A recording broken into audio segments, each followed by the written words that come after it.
Amados hermanos, amadas hermanas, amigos en general, quienes por estas plataformas, por estos medios de comunicación me estén viendo, espero que sea edificante en su conocimiento y también en su crecimiento espiritual.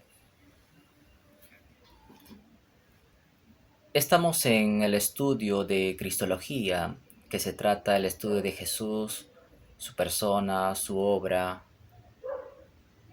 Y vamos a continuar también con el segundo título más utilizado para Jesús en el Nuevo Testamento, que es Señor. Este título formó el credo más antiguo de la comunidad cristiana.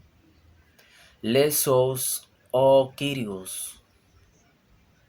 Jesús es el Señor. Esta confesión estaba en el centro del conflicto que la iglesia primitiva experimentó con las autoridades romanas. Los ciudadanos romanos tenían que recitar públicamente las palabras Caesar Kyrios, César es Señor. Los primeros cristianos estaban profundamente comprometidos al mandato que habían recibido de Cristo y de los apóstoles de ser obedientes a los magistrados civiles. Eran cuidadosos en el pago también de sus impuestos y obedecían las leyes del Estado. Pero una cosa que no hicieron o que no hacían era darle al César el honor que acompañaba al título Señor. El término Señor no siempre se usa de una manera majestuosa en el Nuevo Testamento. De hecho, hay tres significados distintos para la palabra griega Kyrios. En primer lugar, la palabra Kyrios funcionaba como una simple manera de cortesía para dirigirse a alguien, así como se usa comúnmente en nuestro idioma.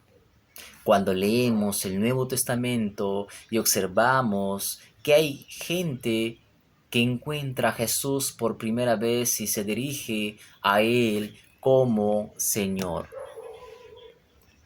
Así es.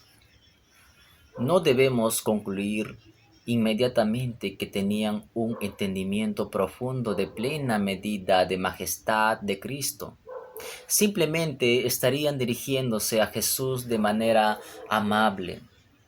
Por supuesto, la palabra Señor puede llevar a tener un significado mucho más exaltado. En algunos países llega a indicar títulos de nobleza. La segunda forma en que se usa el término Kyrios en el Nuevo Testamento es con referencia específica a un propietario de esclavos. Un individuo muy rico podía comprar siervos. El siervo esclavo era un doulos y uno no podía ser un doulos a menos que él o ella pertenecía a un kyrios, un señor.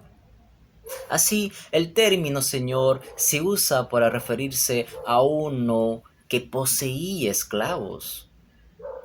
El apóstol Pablo frecuentemente usaba el título de manera a menudo para describirse a sí mismo como un doulos de Jesucristo y, y dirigía a los creyentes a pensar de sí mismos así. Cuando nos dice la Escritura en el 1 Corintios capítulo 6 verso 20, dice, porque habéis sido comprados por precio. Glorificad pues a Dios en nuestro cuerpo y en nuestro espíritu, los cuales son de Dios. También en el mismo libro, capítulo 7, verso 23, dice también, por precio fuisteis comprados, no os hagáis esclavos de los hombres. Pablo, el autor de las cartas de Corintios, hace recordar a los creyentes que la muerte de Cristo es inevitable.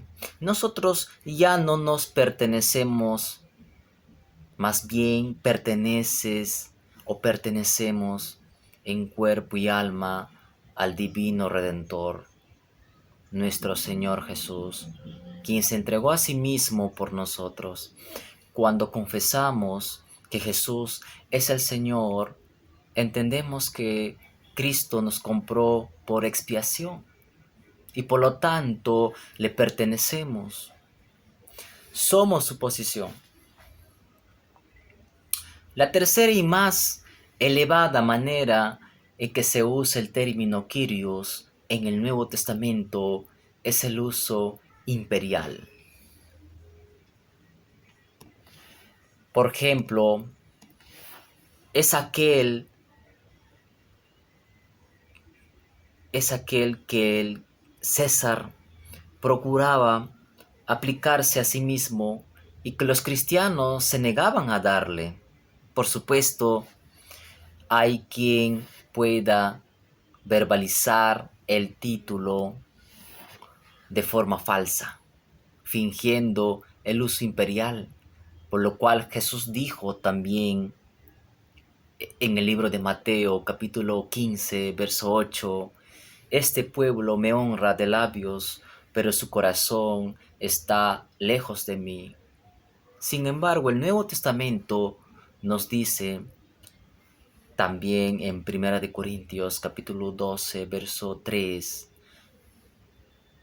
tampoco nadie puede decir Jesús es el Señor sino por el Espíritu Santo.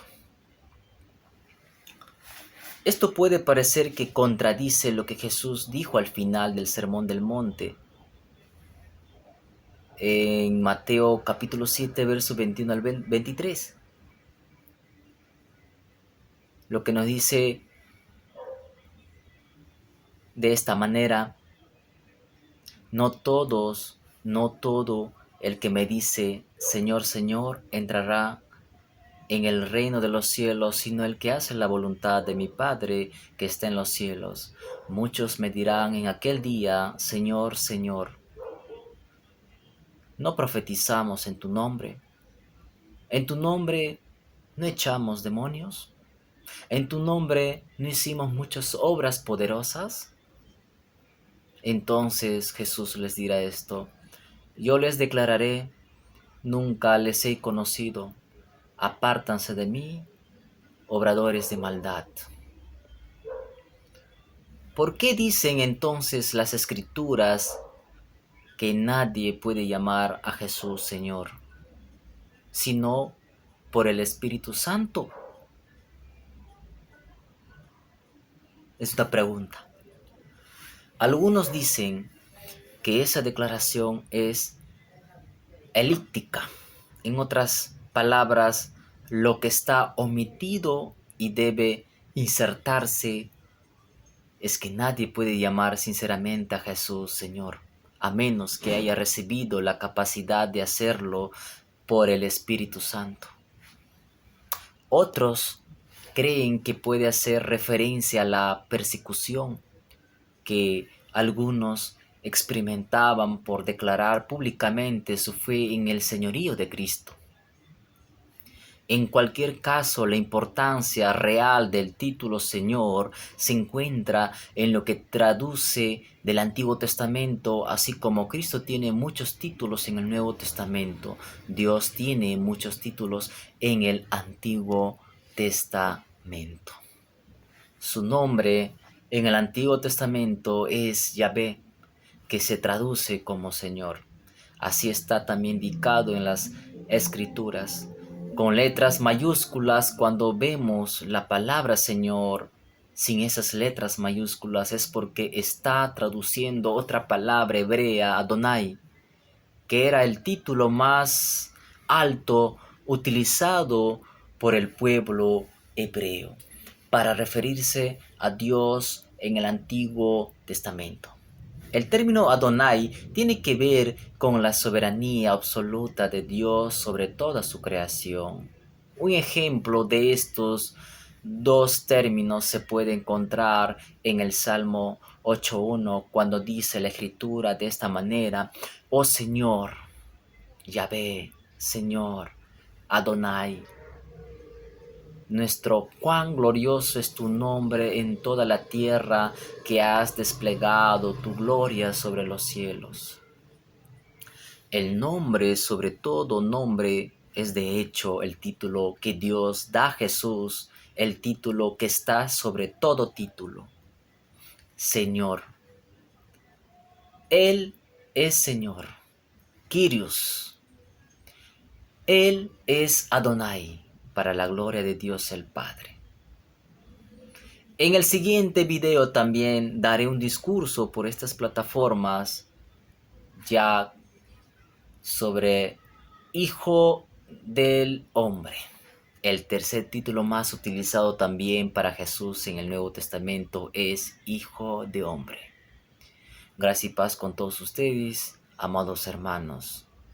Saludos cordiales a cada uno a su presencia.